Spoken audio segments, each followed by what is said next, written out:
जय माता दी दोस्तों, मैं भाविनी मिश्रा अपने चैनल में आप सभी का एक बार फिर से स्वागत करती हूँ। कैसे हैं आप लोग? आशा करती हूँ आप सब स्वस्थ और सुरक्षित होंगे। आप सभी को करवा चौथ व्रत की बहुत बहुत शुभकामनाएं। इस वीडियो में मैं आपसे शेयर करने जा रही हूँ कि चौकी कब हटाएंगे। जो हमने पूजा करी है उसकी चौकी कब हटाएंगे।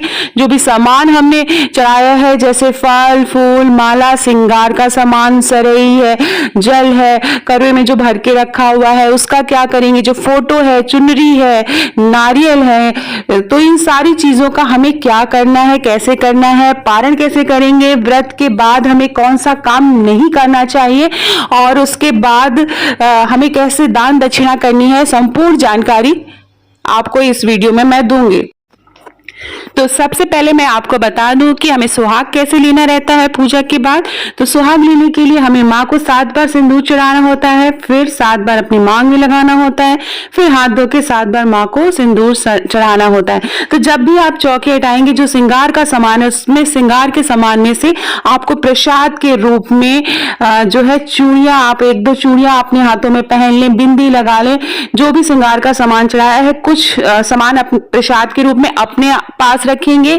जो बाया की थाली है, जो श्रृंगार का सामान है, वो आप अपनी सासू माँ, जेठानी, देवरानी, ननद किसी को भी देकर, अपने ससुराल पक्ष में किसी को भी देकर उनका पैर छूकर आशीर्वाद लेना रहता है। जैसा कि मैंने बताया, मैंने और भी चीजें बताई हैं जैसे कि सास नहीं है तो किसे देंगे, जेठानी को आप दे सकते हैं, देवरानी को, चचिया सास को दे सकते हैं।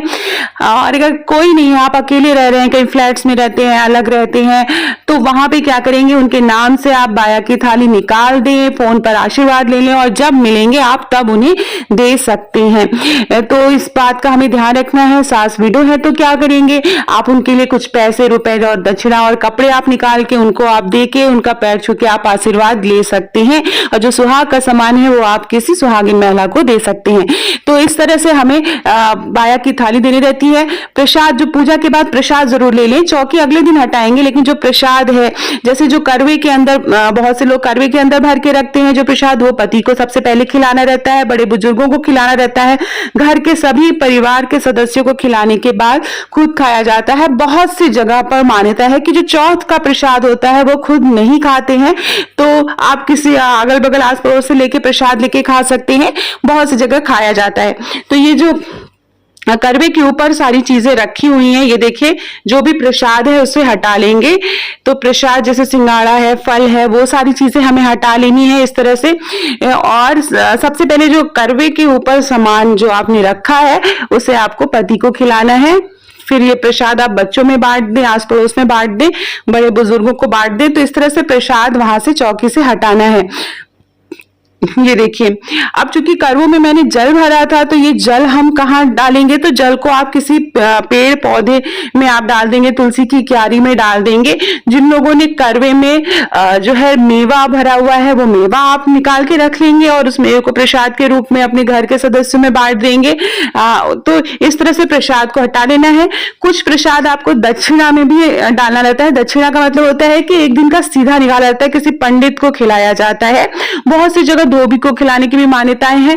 तो जो सीधा निकालेंगे उस सीधा में यहाँ से जो भी प्रसाद आपने हटाया है, जैसे फल फूल, जो केला है, सेब है, जो भी फल आपने चढ़ाए हैं उस फल को भी आपको दक्षिणा में देना है और ये प्रसाद आपके घर के लोग खा सकते हैं। जो कलश स्थापना मैंने की थी, ये देखिए, जो कलश स्थापना है, कलश स्थापना में जो जल है उसे भी तुलसी की क्यारी में डाल देंगे या फिर आप किसी पेड़ पौधे साफ सुथरे जगह डाल देंगे।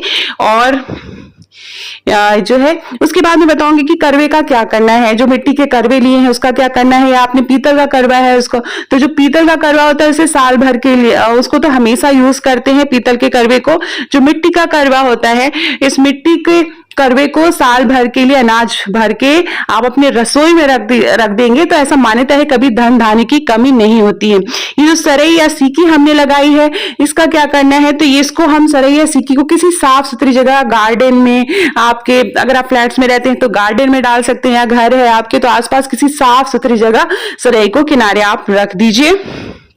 जो नारियल हमने चढ़ाया है, इस नारियल को या तो आप पंडित जी को दान दे दीजिए या फिर इस नारियल को छील के फोड़ के प्रसाद के रूप में आप उसको ग्रहण कर सकते हैं। अब जैसा कि मैंने बताया है कि करवे को क्या करना है, जो मिट्टी के करवे हैं उनको साल भर तक रखा जाता है। उसमें आप अनाज भर दें और घर की रसोई में आप कहीं कोने पे रख दें साल भर के लिए। तो जैसा मैंने बताया, कभी भी घर में धान की कमी नहीं होती है, अन्न की कमी नहीं होती है, घर में बरकत बनी रहती है। तो इन करवों को हमें साल भर तक रखना रहता है, संभाल के रखना रहता है, टूटना नहीं चाहिए। जो पिछले साल के करवे हैं आप उसमें पेड़ पौधे लगा सकते हैं, फिर उसे हटा दें। जब आप ये करवा रखेंगे तो जो पिछले साल के करवे हैं वो आप हटा सकते हैं। उसमें आप उन करवों को अपनी गार्डन में यूज कर सकते हैं, उसमें छोटे छोटे पेड़ पौधे आप लगा सकते हैं। जो करवे के ऊपर सामान रखा हुआ है, जैसे मैंने ये सारा सामान रखा, ये भी प्रसाद के रूप में, कुछ आप पंडित जी को दान दे दीजिए, कुछ आप अपने लिए प्रसाद रखिए।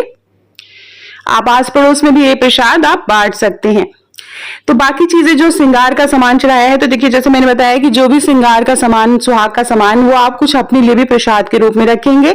जैसे चूड़ियां पहन लेंगे, बिंदी लगा लेंगे, ठीक है, नेल पॉलिश है, तो ये सारी चीजें आप अपने लिए भी थोड़ा सा रख लेंगे। अब ये जो फूल माला हमने चढ़ाई है उसको भी एक जगह एकत्रित कर देंगे। पहले नदी में बहाने की प्रथा थी, लेकिन आजकल मना होता है नदी में, तो आप इसको गार्डन में, आपके घर का बगीचा होगा या आपने गमले रखेंगे, उसमें मिट्टी खोद कर वहां पर आप उसको विसर्जित कर देंगे, उसको वहां पे रख देंगे। करवा चौथ की जो बुक है ये आप हर साल इसी बुक को यूज कर सकते हैं, तो इसको संभाल के रख देंगे। जो चुनरी चढ़ाई है आपने माँ को, उसे भी आप पंडित जी या किसी पंडिताइन को आप दान दे सकते हैं। ये जो फूल माला है, जैसा कि मैंने बताया, इसे आप गड्ढा खोद कर एक जगह आप इसको विसर्जित करके ऊपर से पानी डाल दें। ये देखिए, जो चावल है, कलश के ऊपर चावल है, जहां पर कलश स्थापना की थी वहां पर चावल है, उस चावल को एकत्र कर लेंगे और जो पंडित जी के लिए हम दान निकालेंगे आप उस चावल को वहां डाल सकते हैं। इसके अलावा आप घर की छत पे इन चावल को डाल सकते हैं चिड़ियों को खाने के लिए, तो ये कर सकते हैं। फोटो जो है, आप इस फोटो को आप संभाल के रख दें, अगले साल भी इस फोटो को यूज कर सकते हैं। बहुत से लोग फोटो को विसर्जित भी कर देते हैं, तो दोनों चीज ठीक है, मन में कोई वहम न लाए। छलनी जो है आपने देखी, उसे भी आप संभाल के रख सकते हैं, अगले साल आप यूज कर सकते हैं, या फिर इस छलनी को आप अपने किचन में निकाल लीजिए, वहां पर यूज कर सकते हैं। तो ये थी देखिए संपूर्ण सामग्री। इसके बाद जो आपने चौकी पे कपड़ा बिछाया है उसे भी आप हटा देंगे, धो के रख लेंगे। इसे भी आप किसी और पूजा में यूज कर सकते हैं, या फिर आप इसे पंडित जी को दान दे सकते हैं। तो ये थी संपूर्ण पूजा विधि। जब आप चौकी हटा लेंगे उसके बाद आपको दान दक्षिणा करनी होती है। तो एक सीधा निकाला जाता है जिसमें दाल चावल, एक दिन का पूरा खाना होता है। दाल चावल जो है, कुछ आलू डाल देंगे, टमाटर डाल देंगे, नमक, हल्दी, फल फूल, इसमें से जो आप प्रसाद चढ़ाया है वो डाल देंगे। तो वो सारी चीजें दक्षिणा के रूप में निकाली जाती है, वो किसी पंडित जी को दान दिया जाता है। उसमें आप कुछ 21, 51, 101 जो भी आपकी दक्षिणा देने का मन है वो निकाल कर आप किसी पंडित जी को दान दे सकते हैं। इसके अलावा दक्षिणा में जो आपने खाना बनाया है, आप किसी जरूरतमंद को भी आप दक्षिणा दे